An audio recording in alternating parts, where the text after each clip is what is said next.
Picture this. Going, going, gone. Today I'm going to give you an issue you can't ignore any longer. Kangaroos used to roam around Australia anywhere and everywhere. If we kept living like Aboriginals, respecting the animals of Australia, we wouldn't face the troubles we do today. When I was little and first came to the Sunshine Coast, there wasn't any buildings here. This was just a field, not a university. We think of a home as a place to sleep, a place to eat, and a warm, loving family there for us, ready to comfort us when we need it. That's what animals of Australia and wildlife all over the world think of their home as. That's what we're taking away from them, year by year, bit by bit. At our school, which is called Sienna, we have to live with kangaroos hopping around. If there is a big male, our school sounds an alarm to tell everyone to stay inside just in case it gets scared and hurts anyone which is near. If a whole school can live with kangaroos hopping around, why can't other people live with it too? This is what happens when you go too fast on the roads.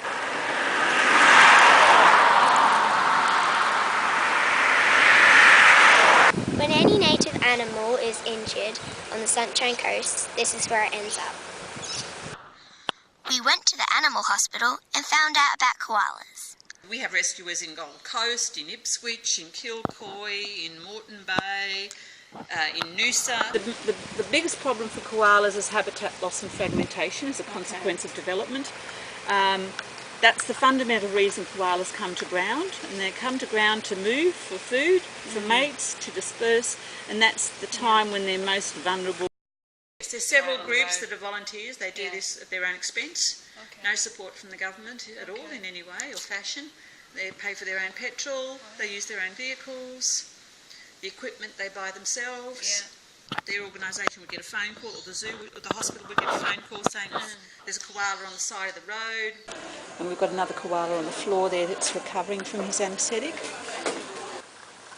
Koalas are being pushed to extinction by people cutting down eucalyptus trees, which are their homes.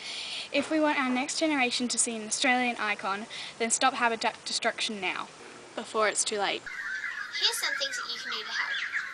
Drive slow around wildlife signs. Keep your dogs under control. Join a volunteer or organisation if you're over 16 or 18. Once they're 16, they would contact our volunteer coordinator and then come in and go through the necessary paperwork and then start their training. Excellent. Become Land for Wildlife if you have a large property. Plant native trees, and you can even join Wildlife Warriors. With your help, we can ensure that we'll have kangaroos and koalas for the future generation.